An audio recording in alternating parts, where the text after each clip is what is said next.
Depuis ma dernière vidéo sur les robotaxis, les choses ont beaucoup bougé. Ce qui semblait futuriste il y a encore quelques années est en train de devenir une réalité bien plus rapide que prévu.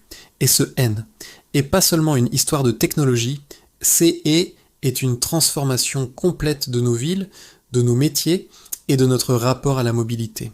Aujourd'hui, les robotaxis roulent déjà dans plusieurs villes du monde.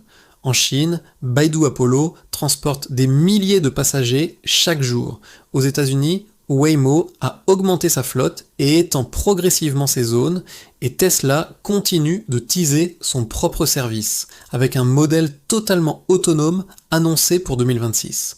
Les premiers retours montrent une chose, le service fonctionne, et il séduit de plus en plus de personnes qui, auraient jamais imaginé monter dans une voiture sans conducteur. Mais la vraie question c'est, qu'est-ce que ça change vraiment? D'abord, cela bouleverse le coût du transport. Un robotaxi ne dort jamais, ne prend pas de pause, ne prend pas de salaire. Les trajets deviennent moins chers, plus constants et disponibles 24h/24. Dans certaines villes chinoises, le prix d'un robotaxi est déjà inférieur à celui d'un taxi classique. Ce n'est pas encore la norme en Occident, mais la tendance est claire. Ensuite, il y a la question de la sécurité. Beaucoup de gens se demandent encore si un robot peut vraiment être plus fiable qu'un humain. Pourtant, les statistiques commencent à se dessiner. Les erreurs humaines représentent la majorité des accidents.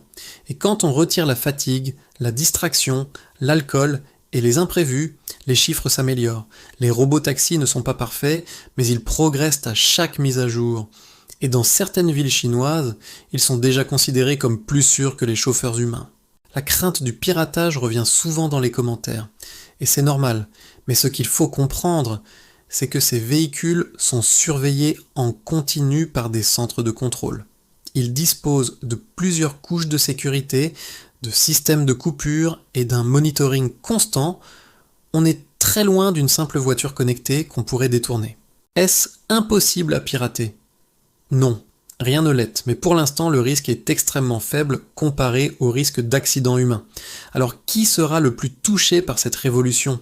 Les chauffeurs évidemment, taxis, VTC, navettes, petits transports urbains, ce sont des métiers qui vont être redéfinis, pas supprimés du jour au lendemain, mais transformés. Les premières villes à 100% robotisées vont apparaître dans les années qui viennent, probablement en Asie avant l'Europe. Et plus le service sera fiable, plus il s'étendra. Ce qu'on peut retenir aujourd'hui, c'est que le robotaxi, c'est DN, est plus un concept futuriste. C'est un modèle économique déjà rentable dans certaines zones. Une technologie qui réduit les coûts, améliore la sécurité et qui pourrait transformer notre mobilité plus vite qu'on ne l'imagine, et plus les villes seront congestionnées, plus les autorités pousseront vers ce type de solution.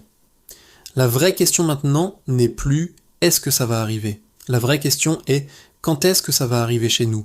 Et surtout, est-ce qu'on est prêt pour ce changement? Et vous montez dans un robotaxi demain, si on vous en proposait un dans votre ville?